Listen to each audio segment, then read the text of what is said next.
UGC కొత్త నియమాలు. ఇవి విద్యార్థులకు రక్షణ కవచమా లేకపోతే ఒక కొత్త సమస్యకు దారితీస్తున్నాయా? ఈరోజు మనం ఈ కొత్త వివక్ష వ్యతిరేక నిబంధనల వెనుక ఉన్న అసలు కథేంటో చూద్దాం.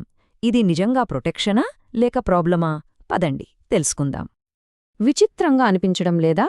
విద్యార్థుల్ని కాపాడటానికి తెచ్చిన రూల్సే వాళ్లని రోడ్ల మీదకు తీసుకొస్తున్నాయి.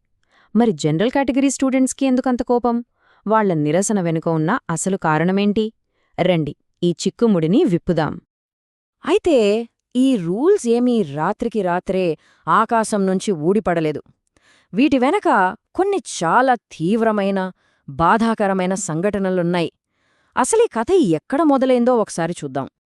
ముందుగా ఈ కథలో మెయిన్ క్యారెక్టర్ అయిన యూజీసీ అంటే ఏంటో చూద్దాం. యూజీసీ అంటే యూనివర్సిటీ గ్రాంట్స్ కమిషన్. మన దేశంలో ఉన్న అన్ని యూనివర్సిటీలకి, కాలేజీలకి గుర్తింపిచ్చేది, వాటి స్టాండర్డ్స్ని సెట్ చేసేది ఇదే అన్నమాట. సింపుల్గా చెప్పాలంటే బ్యాంకులకు ఆర్బీఐ ఎలాగో మన ఎడ్యుకేషనల్ ఇన్స్టిట్యూషన్స్కి యూజీసీ కూడా అచ్చం అలాగే. ఈ టైంలైన్ చూడండి. ఇవి కేవలం తేదీలు కావు, మన విద్యావ్యవస్థను కుదిపేసిన కొన్ని విషాదగాథలు. 2016లో రోహిత్ వేముల ఆత్మహత్య, ఆ తర్వాత 2019లో డాక్టర్ పాయల్ తడ్వి సూసైడ్. ఈ రెండు సంఘటనలు క్యాంపస్లలో కుల వివక్ష అనే సమస్య ఎంత లోతుగా పాతుకుపోయిందో దేశం మొత్తానికి చూపించాయి. సరిగ్గా ఈ విషాదాలే సుప్రీంకోర్టును కదిలించాయి, యూజీసీని వెంటనే చర్యలు తీసుకునేలా చేశాయి. ఈ సంచలనాత్మక కేసుల తర్వాత దేశవ్యాప్తంగా ఒక్కటే డిమాండ్: యూనివర్సిటీల్లో ఇలాంటివి మళ్లీ జరగకూడదు. ప్రజల నుంచి, కోర్టుల నుంచి యూజీసీ మీద విపరీతమైన ప్రెషర్ వచ్చింది. ఆ ప్రెషర్కి రిజల్టే ఈ కొత్త రూల్స్. సరే, మరి ఈ సమస్యకు పరిష్కారంగా యూజీసీ ఏం చేసింది? వాళ్ళు ఒక కొత్త సిస్టమ్ని ప్రపోజ్ చేశారు. విద్యార్థుల్ని కుల, మత, లింగ వివక్షల నుంచి కాపాడటానికి ఒక 5 అంచెల వ్యవస్థను, అంటే ఒక 5 స్టెప్ ఫ్రేమ్వర్క్ని రెడీ చేశారు. అవేంటరిప్పుడు చూసేద్దాం. చూశారుగా, పేపర్ మీద చూస్తే ఈ సిస్టమ్ చాలా పవర్ఫుల్గా కనిపిస్తుంది కదూ. ప్రతి కాలేజ్లో ఒక ఈక్విటీ కమిటీ, దానికింద స్క్వాడ్లు, ఒక అంబాసిడర్, చివరికి 24/7 హెల్ప్ లైన్ కూడా. అబ్బో, విద్యార్థులకు ఫుల్ ప్రొటెక్షన్ ఇచ్చేయడానికి అన్నీ రెడీ చేసినట్టే ఉంది. మరి అసలు సమస్య ఎక్కడొచ్చింది? అంతేకాదండోయ్, యూజీసీ ఈ రూల్స్ విషయంలో అస్సలు జోక్ చేయట్లేదు. ఒకవేళ ఎవరైనా పాటించకపోతే యూనివర్సిటీ లైసెన్స్ను రద్దు చేయడం, స్టూడెంట్ డిగ్రీని క్యాన్సిల్ చేయడం వరకు శిక్షలున్నాయి. ఇంత కఠినమైన రూల్స్ ఉన్నప్పుడు సమస్యక సాల్వ్ అయిపోయినట్టే కదా. కానీ అసలు కథ ఇక్కడే మొదలవుతుంది. అవును, ఇక్కడే కథలో అస్సలైన ట్విస్ట్ వస్తోంది. రూల్స్ వెనక ఉన్న ఇంటెన్షన్ మంచిదే అయినప్పుడు విద్యార్థులు ఎందుకు నిరసన తెలుపుతున్నారు?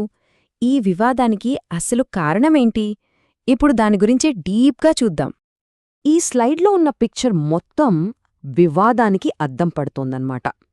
యూజీసీ రూల్స్ ప్రకారం వివక్ష అనేది ఒక వన్ వే రోడ్ లాంటిది. అంటే అది కేవలం జనరల్ కేటగిరీ నుంచి రిజర్వ్డ్ కేటగిరీల వైపు మాత్రమే వెళ్తోందని వాళ్ళు భావిస్తున్నారు. కాని నిరసనకారులు అడుగుతున్న ప్రశ్న ఒక్కటే: వివక్ష అనేది 2 వే రోడ్డు కాదా? రివర్స్లో కూడా వివక్ష జరిగే అవకాశం లేదా? ఇది వాళ్ల మెయిన్ పాయింట్. ఇప్పుడు అసలు వివాదానికి కారణమైన ఆ కమిటీ స్ట్రక్చర్ ఏంటో చూడండి. ఈ కమిటీనే ఫిర్యాదులను విచారించి తీర్పులిచ్చేది. ఇందులో ఎస్సీ, ఎస్టీ, ఓబీసీ మెంబర్స్ ఉన్నారు, పర్సన్ విత్ డిసెబిలిటీ మెంబర్ ఉన్నారు, ఒక మహిళా ప్రతినిధి ఉన్నారు, అందరూ ఉన్నారు. కానీ ఒక వర్గం మాత్రం మిస్ అయింది. గమనించారా? జనరల్ కేటగిరీ నుంచి ఒక్కరంటే ఒక్క ప్రతినిధి కూడా లేరు. ఎందుకు? దీంతో నిరసన చేస్తున్న స్టూడెంట్స్ వాదనేంటంటే, సర్, మీ ఉద్దేశం మంచిదే కావచ్చు, కానీ ఇలా చేయడం వల్ల స్టూడెంట్స్ మధ్య మరింత గ్యాప్ పెరుగుతుంది. మామీద ఒక ఆరోపణ వస్తే మా పాయింట్ ఆఫ్ వ్యూ వినడానికి కమిటీలో మా తరపున ఒక్కరూ కూడా లేనప్పుడు మాకు న్యాయమెలా జరుగుతుంది అని వాళ్లు సూటిగా ప్రశ్నిస్తున్నారు. ఈ నిబంధనల వల్ల కేవలం అన్యాయం జరగడమే కాదు, వీటిని మిస్యూజ్ చేసే ప్రమాదం కూడా ఉందని చాలామంది భయపడుతున్నారు.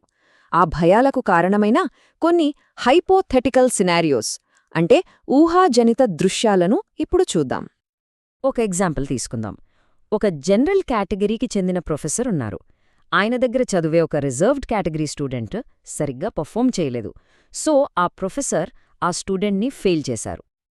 ఇప్పుడు ఆ స్టూడెంట్కేమనిపిస్తుందంటే తన మీద కక్ష కట్టి ఫెయిల్ చేశారని అనుకుని ఆ ప్రొఫెసర్పై కుల వివక్ష చూపారని ఈక్విటీ కమిటీకి కంప్లైంట్ ఇస్తారు. ఇక్కడే అసలు ప్రమాదం పొంచి ఉంది. ఆ ప్రొఫెసర్ ఎంతగా తనది తప్పు లేదని ప్రూవ్ చేసుకోవడానికి ట్రై చేసినా ఫైనల్గా జడ్జిమెంట్ ఇచ్చే కమిటీలో ఆయన వాదనను అర్థం చేసుకునే ఒక్క ప్రతినిధి కూడా లేరు. దీంతో నిజానిజాలతో సంబంధం లేకుండా ఆయన కెరీర్ మొత్తం రిస్క్లో పడుతుంది. ఇక అన్నింటికన్నా డేంజరస్ లూప్ హోల్ ఏంటంటే ఈ కొత్త రూల్స్ ప్రకారం ఎవరైనా కావాలని ఫేక్ కంప్లైంట్ ఇచ్చినా వాళ్లపై ఎలాంటి చర్యలు తీసుకోవాలో క్లియర్గా చెప్పలేదు. ఇది మిస్యూస్కి ఇంకాస్త ఎక్కువ అవకాశమిస్తుందని నిరసనకారుల వాదన. సో ఇప్పుడు మనం ఒక పెద్ద డైలమాలో ఉన్నాం. క్యాంపస్లలో వివక్షను అంతం చేయాలనే లక్ష్యం చాలా గొప్పది, అందులో ఎలాంటి సందేహం లేదు. కానీ దాన్ని అమలు చేసే విధానం అదందరికీ న్యాయం చేసేలా ఉందా? అది అసలు ప్రశ్న. ఈ టేబుల్ చూస్తే మనకు రెండు వైపులా ఉన్న వాదనలు క్లియర్గా అర్థమవుతాయి. ఒకవైపు వివక్షను రూపుమాపి స్టూడెంట్స్ని కాపాడాలనే గొప్ప ఉద్దేశ్యం. మరోవైపు ఈ విధానం ఒక పవర్ ఇంబ్యాలెన్స్ని క్రియేట్ చేసి పర్సనల్ గొడవలకు దారితీస్తుందనే భయం. ఫైనల్గా మనందరి ముందు ఉన్న పెద్ద ప్రశ్న ఇదే.